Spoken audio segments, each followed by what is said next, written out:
Halo saudaraku, masih berada di channel saya. Saat ini saya berharap saudara berkenan untuk subscribe channel ini agar supaya saya sangat senang dalam kehidupan saya.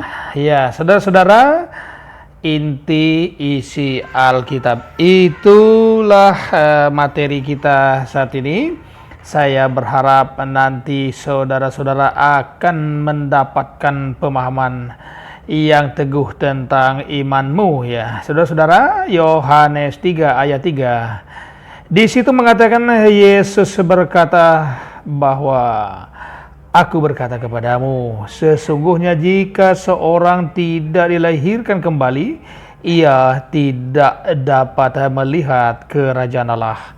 Jadi perkataan Tuhan Yesus ini diucapkan ketika ia melakukan percakapan dengan seorang ahli Taurat yang bernama Nikodemus. Jadi menurut Tuhan Yesus bahwa setiap orang itu harus dilahirkan kembali.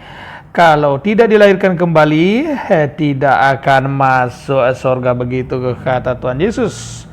Jadi saudara-saudara, dilahirkan kembali itu bagaimana? Apakah mati kemudian masuk lagi ke dalam rahim ibu?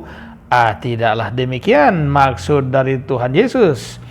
Ada juga pemahaman yang mengatakan dalam rangka reinkarnasi, orang yang sudah pernah hidup, mati dan kemudian menjadi kembali manusia atau hewan atau belut atau ikan dan sebagainya. Ada juga pemahaman seperti itu. Tapi tidak begitu pemahaman iman Kristen. Iman Kristen mengajarkan bahwa kita harus dilahirkan kembali, baru kita bisa melihat kerajaan surga. Nah, saudara-saudara, bagaimanakah mungkin seseorang dilahirkan kembali kalau ia sudah tua?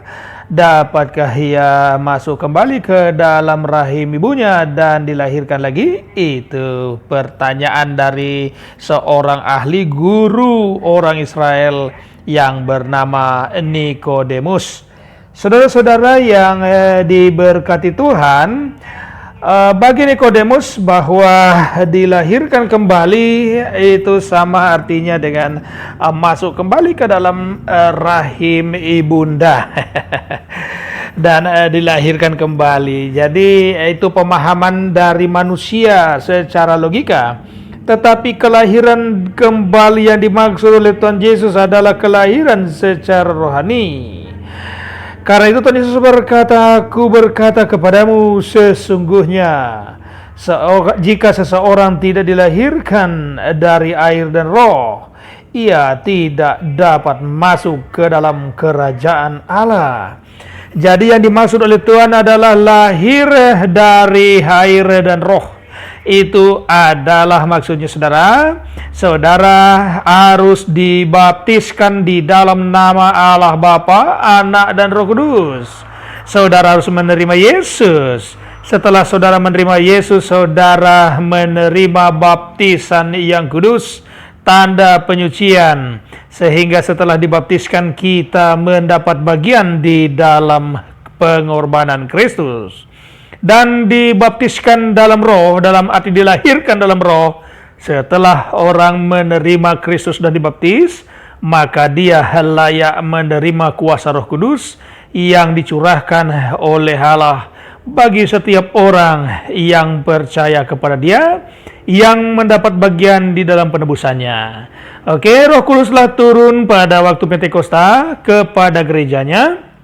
Dan sekarang jika saudara mau menerima Tuhan, dibaptis, saudara juga akan dibaptis dengan Roh Kudus. Atau dapat dikatakan lahir dari air dan roh. Nah, sahabat Tuhan yang berbahagia, apa yang dilahirkan dari daging adalah daging, dan apa yang dilahirkan dari roh adalah roh. Jadi kalau kita berpikir kelahiran yang dimaksud oleh Tuhan adalah kelahiran daging, kita itu keliru. Jadi kelahiran daging ada, memang ya, kita lahir dari ibu dan semua orang lahir ya, tetapi lahir dari roh itu lain ceritanya ya.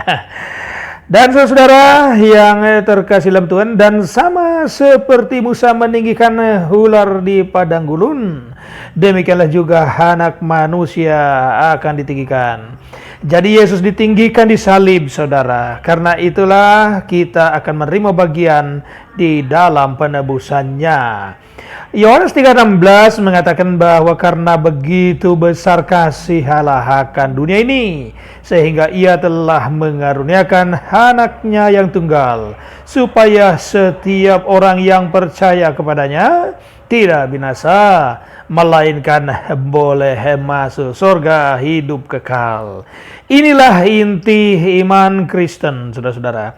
Jadi kita sudah gagal sebagai manusia.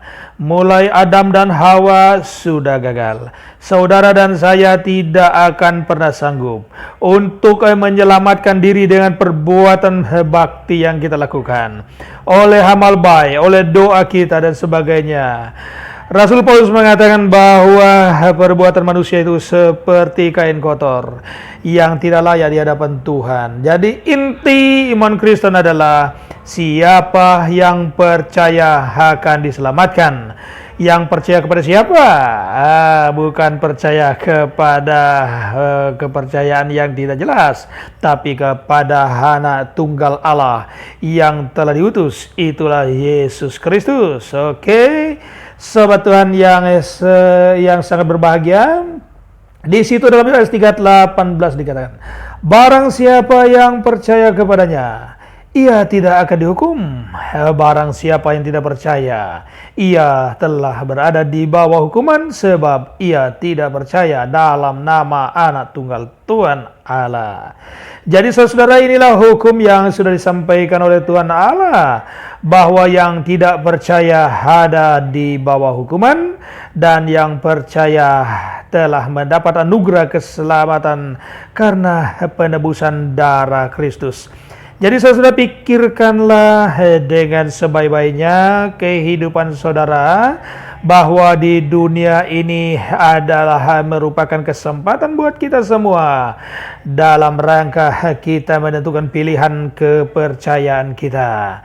Jangan main-main dengan kepercayaan, sedangkan kita membelikan barang saja di toko kita harus mengecek keasliannya, apalagi berkaitan dengan iman kita yang menentukan tentang nasib kita di akhirat nanti. Apakah kita akan termasuk orang-orang yang menerima keselamatan karena anugerah Tuhan di dalam Yesus, ataukah kita termasuk orang-orang yang menolak anugerah Tuhan yang begitu besar, dan pada akhirnya kita akan menyesal untuk selama-lamanya. Jadi saudara, Yesus telah menunggu kita. Yesus Kristus telah datang. Ia prihatin menunggu saudara dan saya. Ia lemah lembut, saudara. Mari kita sambut Dia. Mari kita perjuangkan iman kita. Semoga ini bermanfaat buat kita semua. Tuhan memberkati. Amin.